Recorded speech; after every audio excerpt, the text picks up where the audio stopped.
fue el gobierno de Miguel de la Madrid. ¿Qué hizo de la Madrid? De la Madrid se ve que debe haber consultado a Diego Fernández Ceballos o alguien así, porque hizo una trampa totalmente legal, leguleya, absolutamente inaceptable.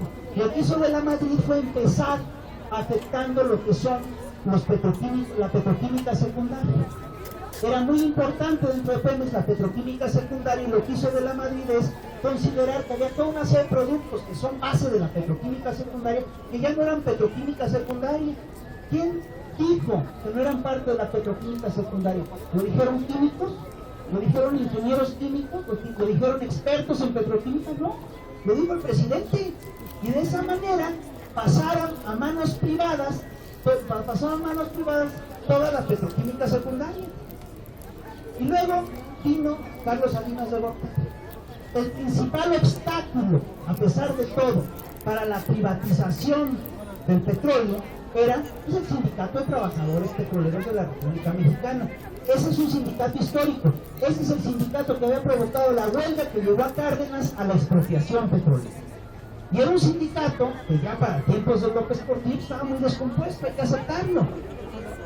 El señor Joaquín Hernández Galicia, la Quina, era un tipo que tenía fama de vender plazas. No solo eso, tenía fama de ser un cacique que se manejaba a sangre y fuego. A él lo acusaron del asesinato de otros líderes petroleros como Torres Plancarte o el Güero Quijo. Pero el gran problema para el estado de Joaquín Hernández Galicia no era ese. El gran problema era que al final de cuentas, con todos sus defectos, el sindicato petrolero y su dirigencia eran nacionalistas. La Quina era nacionalista. De hecho, las informaciones periodísticas que tenemos indican que en la elección de 88, la Quina apoyó a Cárdenas. De hecho, poco antes de que de la Madrid saliera, la Quina lo fue a ver con varios dirigentes petroleros, Barragán Camacho, José Sosa. Y ahí José Sosa le dijo a de la Madrid que Pemex era la base del país, y le dijo: y si Pemex se hunde México, y se hunde usted, señor presidente. Y de la Madrid se lo tomó personal, y Salinas pues también se tomó personal lo que hizo la Quina durante la campaña. Entonces, ¿cuál fue una de las primeras medidas de Carlos Salinas de Gortari al llegar a la presidencia? Una de las primeras cosas que hizo fue meter a la Quina a la cárcel. Y sabemos cómo es esa historia, porque está muy documentada, la historia es fantástica. A la Quina lo acusan de asesinato y deportación de armas y de uso exclusivo del ejército. ¿Qué hicieron? Se fueron aquí al Servicio Médico Forense del DF, sacaron un cadáver, lo metieron en una hielera, se lo llevaron a Ciudad Madero, agarraron al ejército, lo llevaron, tiraron por encima de la casa, de la barra de la casa de la Quina, armas de uso exclusivo del ejército, echaron por encima un cadáver, y entonces entró el ejército y a que ni saben qué encontró. Pues encontró un cadáver y armas de uso exclusivo del ejército, por eso lo metieron a la cárcel. Es efectivamente un proceso absolutamente de Estado, es un juicio de Estado, claramente. Claro, increíblemente la sociedad aplaudió porque la Quina tenía muy mala fama. Pero esto no es lo único que hizo Salinas para allanar el camino de la privatización petrolera. Salinas hizo muchas otras cosas. Una de las cosas que hizo fue que dividió a Pemex en 5 grandes corporativos: Pemex Exploración, Pemex Explotación, Pemex Petroquímica y Pemex y PMI, que es Petróleos Mexicanos International, que es la que comercializaba el petróleo. A cada una de estas empresas pues les dio un tratamiento particular. A Petroquímica la dejó morir, Pemex Exploración lo dejó caer, y a PMI, Petróleo Mexicano Internacional, le hizo una cosa fantástica: la mandó fuera de México. ¿Cuál es el chiste de que haya mandado a la empresa que comercializa el petróleo fuera de México? Pues es muy simple, que si la sede de PMI está fuera del país, ni siquiera el Congreso tiene derecho a auditarla. Y esto quiere decir que empezaron a hacer con Pemex lo que quisieron. Y esto quiere decir que el pueblo de México no tuvo durante todo este periodo ninguna herramienta para controlar o para verificar siquiera cuáles eran los ingresos del petróleo. Y así es como empezaron efectivamente a hacer lo que quisieron con Pemex. Y luego vino Zedillo, que Zedillo quiso hacer su reforma energética, tampoco pudo hacerla, entre otras cosas por maniobras y presiones dentro del PRI. Ahí estuvo jugando Bartlett un papel importante. Y después es un hecho que Zedillo empezó a entregar contratos, riesgo, en materia de generación de energía eléctrica y en materia de petróleo. Y después vino Vicente Fox. Y Vicente Fox también entregó contratos riesgo en materia de petróleo y entregó contratos para generación de energía eléctrica, como les decía yo hace rato. Calderón hizo su reforma, como les decía yo hace rato. Entonces, pero a pesar de todo, el petróleo seguía siendo la base de la economía mexicana. El 25% todavía hoy de todo lo que gasta el gobierno viene del petróleo. Y tampoco era fácil que el gobierno lo soltara. Y estoy convencido de que para Peña Nieto tampoco era una decisión fácil. Estoy convencido que a Peña Nieto, en el fondo, lo que le hubiera convenido como estadista, no como, digamos, no como empresario petrolero, pero como presidente, era mantener a México como estaba, con un Pemex independiente que generara riqueza, etc. Y a Pemex, a pesar de que la habían corrompido hasta el tuétano, no la habían podido quebrar porque el petróleo es un negocio extraordinario. El señor Nelson John D. Rockefeller, que el primer gran magnate petrolero del mundo, decía que el mejor negocio del planeta es una empresa petrolera bien administrada. Decía que el segundo mejor negocio del planeta era una empresa petrolera mal administrada, que es lo que era Pemex. Entonces, Peña Nieto efectivamente impulsa su reforma petrolera y la impulsa por razones muy claras. Es decir, a mí me queda claro que esta reforma fue una reforma que fue impuesta por Washington y por las empresas petroleras. No perdimos ante el PRI, no perdimos ante Peña Nieto, perdimos a Pemex ante las multinacionales petroleras. Ahí estamos jugando, esa es la arena en la que estamos jugando. Por supuesto, quiero cerrar con este ciclo hablando de este ciclo de reformas neoliberales. La reforma petrolera, la reforma energética, venía acompañado de un paquete de reformas hacendarias, porque Peña Nieto sabe lo que está haciendo. Al entregar el petróleo, que es la base de la economía mexicana, pues él sabe que va a perder ingresos de una manera muy importante. Entonces, ¿qué implicaciones tiene esta reforma hacendaria? Esta reforma hacendaria básicamente es una reforma que busca sacar de otros bolsillos lo que ya no van a poder sacar del bolsillo de Pemex. Entonces, efectivamente lo van a sacar de la gente. Sí, es importante señalar que la movilización cambió el proyecto original de estos señores. Estos señores tenían el proyecto de subir el IVA en alimentos y medicinas. Y lo podemos asegurar por una razón muy clara, porque el PRI cambió sus estatutos para permitir el aumento del IVA en alimentos y medicinas.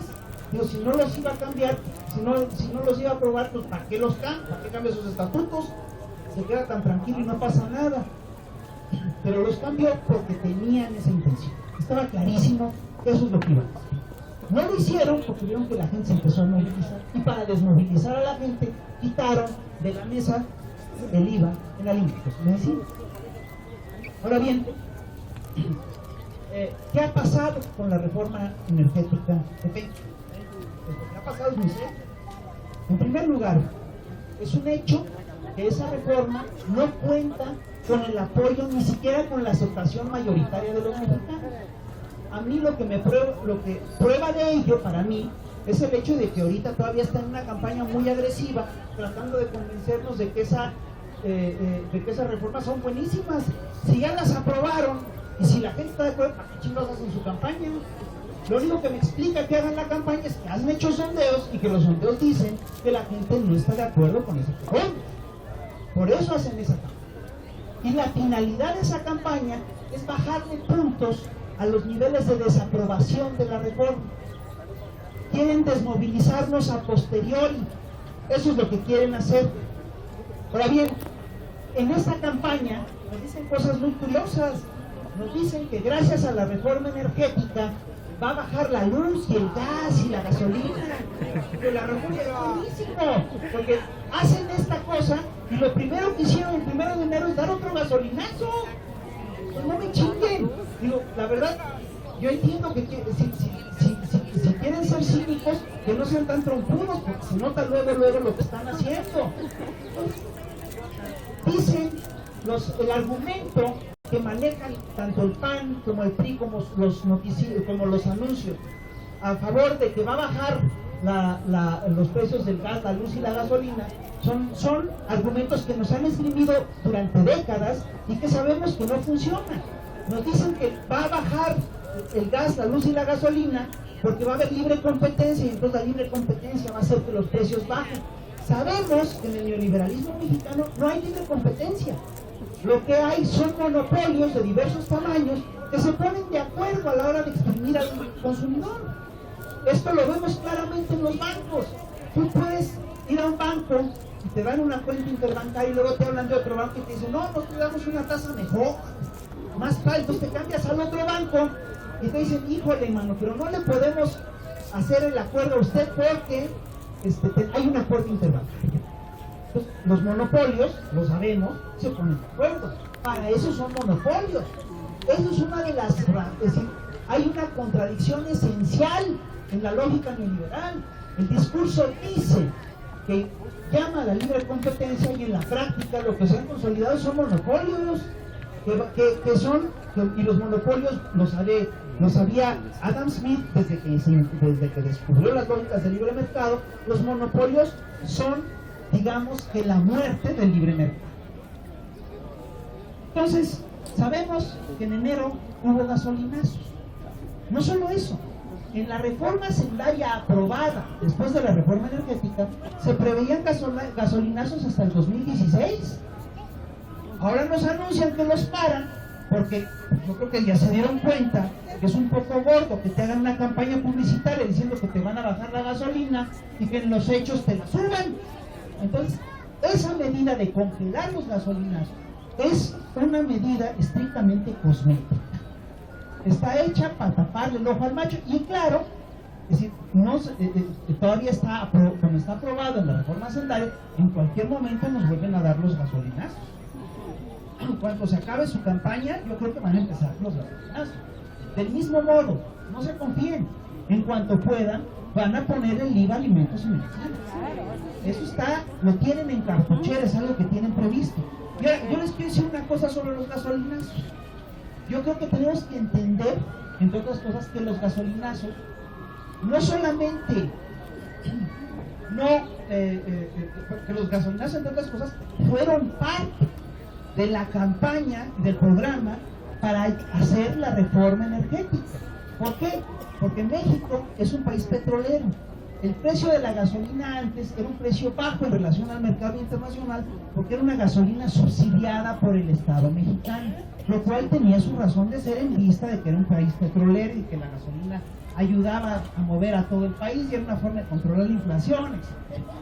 Cuando empiezan a echar los gasolinazos, el argumento del que echan mano es fantástico. Te dicen, subimos la gasolina porque en México el precio de la gasolina es mucho más bajo que en Estados Unidos. Si esa fuera la lógica, entonces ¿por qué chingados no suben los salarios?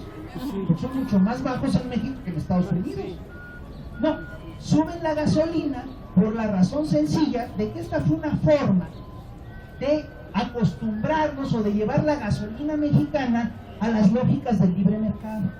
Pues los gasolinazos que hemos sufrido hasta ahorita son parte del proyecto de implantación de la reforma energética. Los resultados de los gasolinazos son muy claros. En 14 años, el costo de la gasolina en México se triplicó. Y hoy en día, la gasolina en México cuesta más que la gasolina en el propio Estados Unidos. Ahora bien, nos dicen que la gasolina va a bajar en el mediano plazo.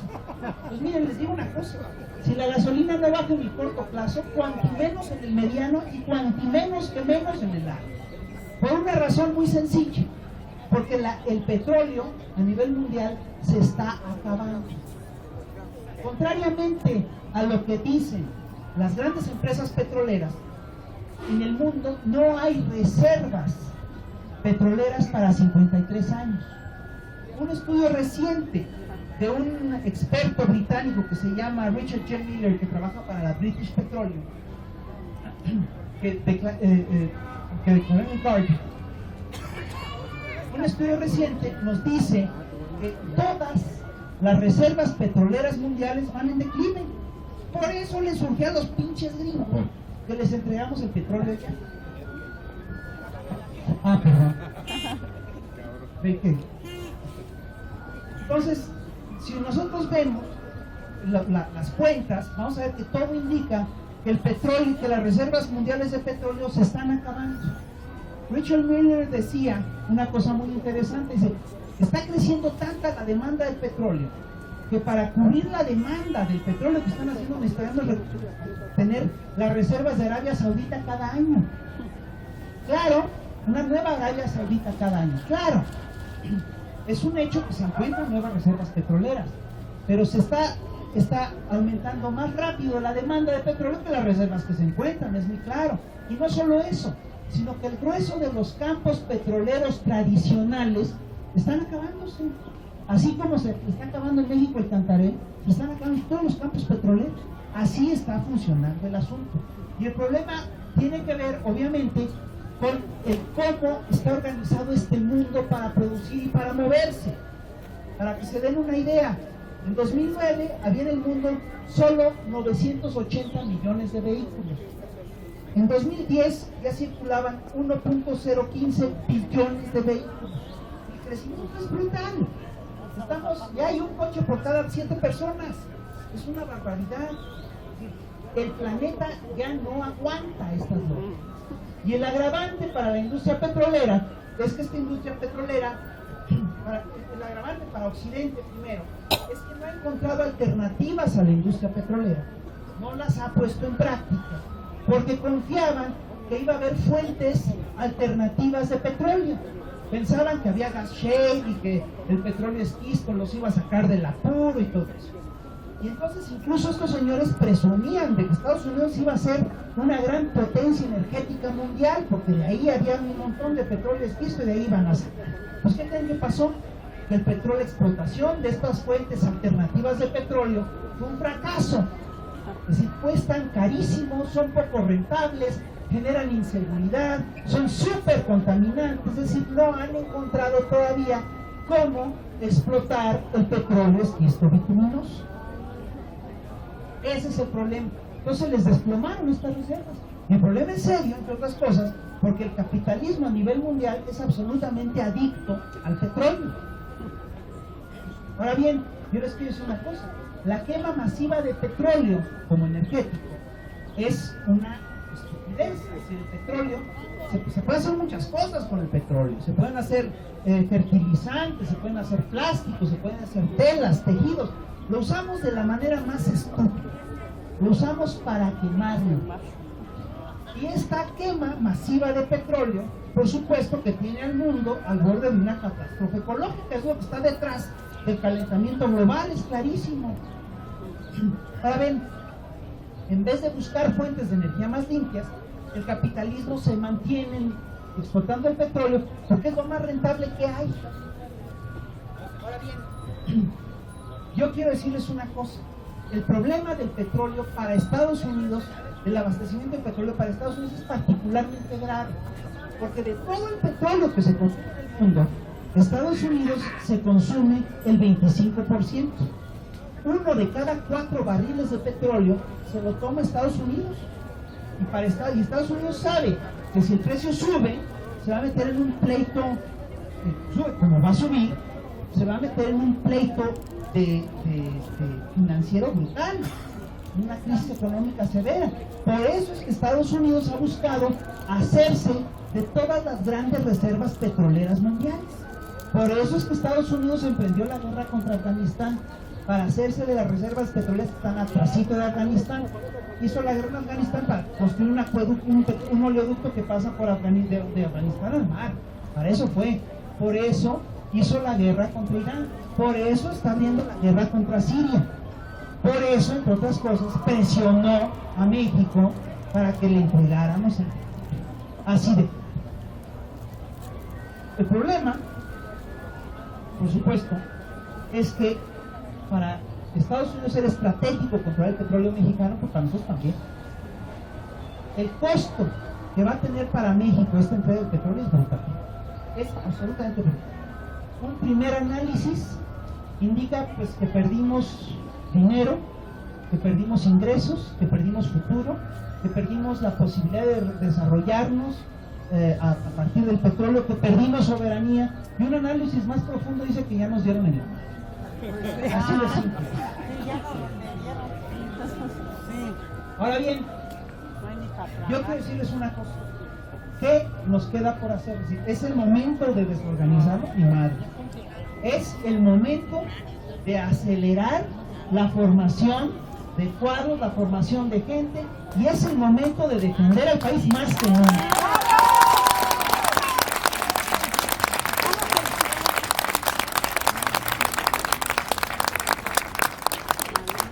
Yo les quiero recordar que los triunfos políticos son de los necios. Y yo creo que nosotros somos necios. Yo les recuerdo cómo es que ganaron los liberales el pleito a la larga con los conservadores. Lo ganaron porque sabían que tenían la razón y nunca quitaron el dedo del renglón. Y hay historias de necedad y de valentía de las que tenemos que aprender. Yo creo que aquí nosotros fallamos, nos movilizamos. Yo estoy seguro que los que estamos aquí fuimos al Congreso, pero no movilizamos suficientemente. Si nos hubiéramos movilizado masivamente, hubieran detenido la reforma, o por lo menos lo hubieran tenido que negociar a la baja. Prueba de ello es que como no nos movilizamos lo suficiente, la negociaron a la alta. Tenían pensado aceptar por una serie de puntos, pero cuando vieron que no había mucha movilización, subieron le agregaron cosas que nos lesionan y que favorecen a las multinacionales. Tenemos que organizarnos. Esto tiene que servirnos de lección. Tenemos que organizarnos. Cada uno de nosotros, yo sí los convoco, tiene que convencer por lo menos a 2 o 3 gentes de que tendrían que haberse movilizado, de que nos tendríamos que haber activado, de que la resistencia tiene que ser mucho más sólida y mucho más constante. No es algo que le podamos delegar a nadie, es algo que tenemos que hacer nosotros, es algo a lo que le tenemos que entrar nosotros. Así decimos. Entonces, yo les recordaba lo que hicieron, cómo ganaron los liberales en el siglo XIX a los conservadores. No estaba fácil ganarle a los conservadores, era enfrentarse primero a la iglesia, y luego fue enfrentarse a Francia y al ejército francés. Pero vean ustedes la historia, por ejemplo, de lo que ocurre alrededor del sitio de Puebla. No sé si ustedes lo saben, pero en Puebla hubo 2 batallas importantes durante la intervención francesa, muy importantes. La primera es la que todos festejamos, que es el 5 de mayo. Cuando venían los franceses, les dimos en la torre. Bueno, la segunda es el sitio de Puebla, que se dio un año después, donde nos derrotaron. Les voy a contar cuál es esta historia, se las voy a contar brevemente, porque a mí me parece un ejemplo del que tenemos que aprender. Primero, los conservadores convencen a Napoleón III de que si manda un ejército de 5,000 hombres, el pueblo de México se va a sumar a ellos y Napoleón III va a tener una colonia espléndida en América.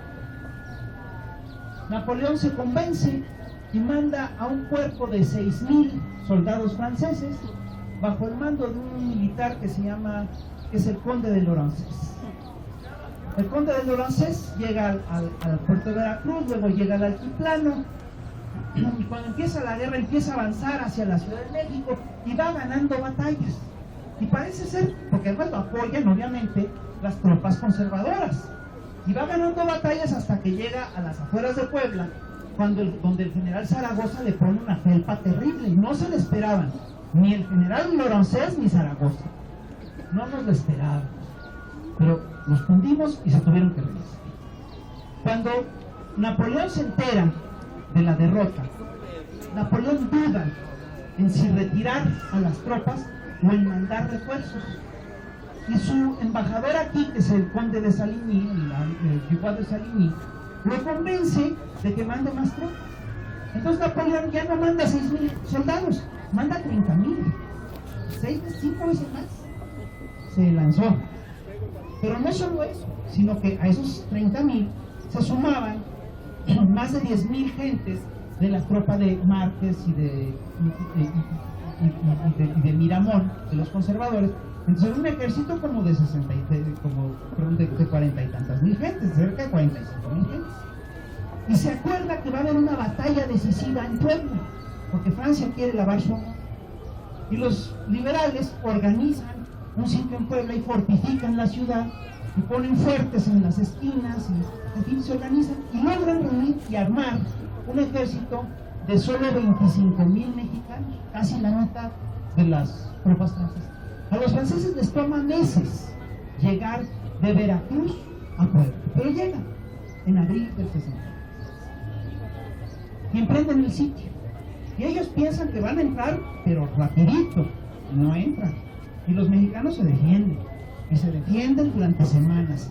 Llega un momento en el que se desesperan, y lo que hacen es abrirle un boquete al sitio. Se van sobre un fuerte, que es el fuerte de San Javier, que tiene unas paredes así como 1 metro de ancho, unas paredes, vamos, grandes, en serio, gordas. Organizan una batería de artillería, deshacen unas paredes, deshacen el fuerte, se meten al fuerte, hay como 1,000 muertos ese día, salen del fuerte, no pueden salir del fuerte, tratan de salir del fuerte y no pueden. ¿Por qué? Porque los liberales han organizado la defensa de la ciudad calle por calle, cuadra por cuadra y casa por casa. Así la organizaron. Y a cada general le ponen una cuadra, así de simple, un bloque de manzanas. Y son generales además preparados. Está Porfirio Díaz, Mariano Escobedo, Felipe Berriozábal. Y estos señores franceses tratan de avanzar y no pueden. Y la batalla se da casa por casa, calle por calle, cuarto por cuarto, y no pueden avanzar. Finalmente, los franceses se desesperan y hacen un sitio a la ciudad, y sitian a la ciudad por hambre, y ganan, hacen que la ciudad se rinda por hambre. Y hay unos soldados franceses que escriben en sus diarios cómo ven, se encuentran con la ciudad, y las cartas son escalofriantes, porque dicen: con lo que quedaba del ejército mexicano, nosotros no hubiéramos podido ni matar a un gato. Es decir, ya no había nada no tenían municiones, no tenían parque, no tenían salud, había peste en la ciudad, era un desastre, había hambre, los señores estaban en los huesos. Y los franceses se maravillan, diciendo: ¿y cómo le hicieron estos señores para resistir? Porque creían en la causa. Pero ahí no acaba la historia. Después de que se rinde la ciudad, el general Bazán le ofrece a los oficiales mexicanos, que eran cerca de 1,500, poco más de 1,500, les ofrece una carta diciendo que los indultan si prometen no volver a tomar las armas contra Francia.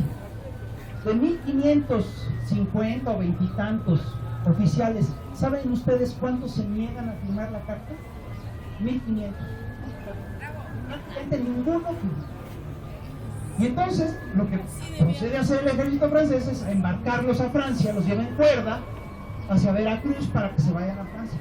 Y lleva en cuerda, entren en la cuerda cerca de 1,500 oficiales. ¿Saben cuántos llegan a Francia? Menos de 350. ¿Por qué? Porque todos los demás se escapan. ¿Y saben para qué se escapan? Para seguir luchando. Y esos son los oficiales que al final de cuentas derrocaron al ejército francés en el 67.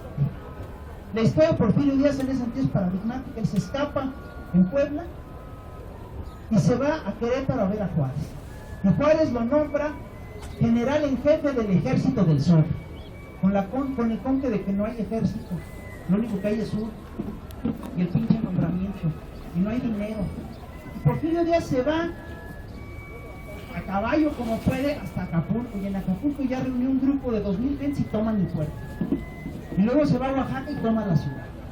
Y llega Pazén y le quita la ciudad y mete a Porfirio a la cárcel, se lo lleva a Puebla y Porfirio se vuelve a escapar. Y Porfirio se vuelve a escapar y regresa a Oaxaca y vuelve a tomar Oaxaca. ¡Carajo, man! Porfirio Díaz después no se portó bien, pero ahí empató.